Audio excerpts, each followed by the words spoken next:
નમસ્કાર. આજ આપણે વાત કરીશું હિન્દુ પૌરાણિક કથાઓના એક એવા પાત્રની જેમના વિના રામાયણ અધૂરી છે, ભગવાન હનુમાન. અને ખાસ કરીને આપણે તેમના જન્મ પાછળના અત્યંત રસપ્રદ અને રહસ્યમય ઉદ્ભવને સમજવાનો પ્રયત્ન કરીશું. જરા વિચારો, એક દિવ્ય બાળક, પણ એના જન્મની ત્રણ રહસ્યમય કથાઓ. આખરે એક દેવતાના જન્મ પાછળનું સાચું સત્ય શું હોઈ શકે? ચાલો આજે આ જ ગૂંચવણને ઉકેલવાનો પ્રયત્ન કરીએ અને જોઈએ કે આ કથાઓ આપણને ક્યાં લઈ જાય છે. તો સૌથી પહેલા આપણે જઈએ શિવપુરાણ તરફ. આ પહેલી કથા હનુમાનજીને સીધા જ ભગવાન શિવની બ્રહ્માંડીય શક્તિ સાથે જોડે છે. જોઈએ કેવી રીતે. આ કથાની શરૂઆત થાય છે એક અદ્ભુત ઘટનાથી. જ્યારે ભગવાન વિષ્ણુએ મોહિનીનું સ્વરૂપ ધારણ કર્યું, ત્યારે એ દિવ્ય સૌંદર્ય જોઈને ખુદ ભગવાન શિવનું તેજ, એમની જે શક્તિશાળી ઊર્જા હતી, એ મુક્ત થઈ ગઈ અને દેવતાઓ સમજી ગયા કે આ કોઈ સામાન્ય ઊર્જા નથી, આ તો કંઈક દિવ્ય છે. હવે આ પવિત્ર ઊર્જાને સાચવવી ખૂબ જ જરૂરી હતી. તો આ કામ સપ્તર્ષિઓએ સંભાળ્યું. એમણે આ ઊર્જાને માતા અંજના સુધી પહોંચાડી, જેઓ એ સમયે એક એવા પુત્ર માટે કઠોર તપસ્યા કરી રહ્યા હતા જે ધર્મની રક્ષા કરી શકે. અને જેવી એ દિવ્ય ઊર્જા માતા અંજનાના ગર્ભમાં પ્રવેશી, કહેવાય છે કે આકાશમાંથી પુષ્પોની વર્ષા થઈ. અને ત્યારે જ એક આકાશવાણી થઈ, એક દિવ્ય અવાજ ગુંજ્યો, જેણે ભવિષ્યવાણી કરી કે પૃથ્વી પર ભગવાન શિવનો જ એક અંશ અવતાર લેશે. બસ આ જ રીતે હનુમાનજીનો જન્મ થયો ભગવાન શિવના 11મા રુદ્ર અવતાર તરીકે. તો આ હતી પહેલી કથા, જે આપણને એમની અપાર શક્તિનો સ્ત્રોત બતાવે છે. ચાલો હવે બીજી કથા તરફ આગળ વધીએ. આ કથા રામાયણમાંથી આવે છે અને એ થોડી વધારે ભાવનાત્મક છે. આ કથા હનુમાનજીને જોડે છે પવનદેવ એટલે કે વાયુદેવ સાથે. આ કથામાં માતા અંજનાના ભૂતકાળ પર પ્રકાશ પાડવામાં આવ્યો છે. એવું કહેવાય છે કે તેઓ એક સમયે પુંજીકસ્થલા નામની સ્વર્ગીય અપ્સરા હતા, પણ એક શ્રાપને કારણે એમને પૃથ્વી પર વાનરી તરીકે જન્મ લેવો પડ્યો. અને આ જ શ્રાપમાંથી મુક્તિ મેળવવા માટે એમને કઠોર તપસ્યા અને ભક્તિનો માર્ગ પસંદ કર્યો. એમની વર્ષોની તપસ્યાનું ફળ મળ્યું.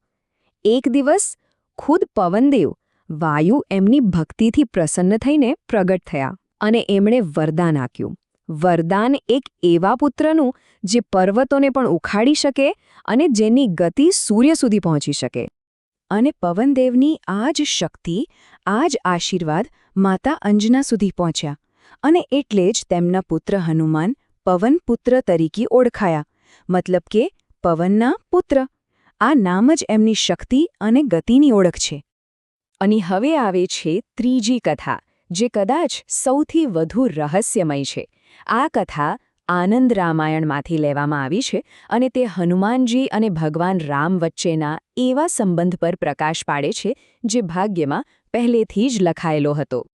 આ કથા તો જાણે કોઈ ચમત્કાર જેવી છે. જો એક તરફ અયોધ્યામાં રાજા દશરથ પુત્ર પ્રાપ્તિ માટે યજ્ઞ કરે છે અને એમની દિવ્ય ખીરનો પ્રસાદ મળે છે.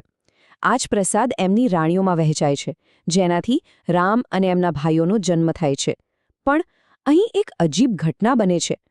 એક પક્ષી એ ખીરમાંથી એક નાનો ટુકડો લઈને ઉડી જાય છે અને એ પક્ષી સીધું એ દિવ્ય પ્રસાદને માતા અંજના પાસે લઈ જાય છે, જો એને ઈશ્વરનો આશીર્વાદ સમજીને ગ્રહણ કરી લે છે.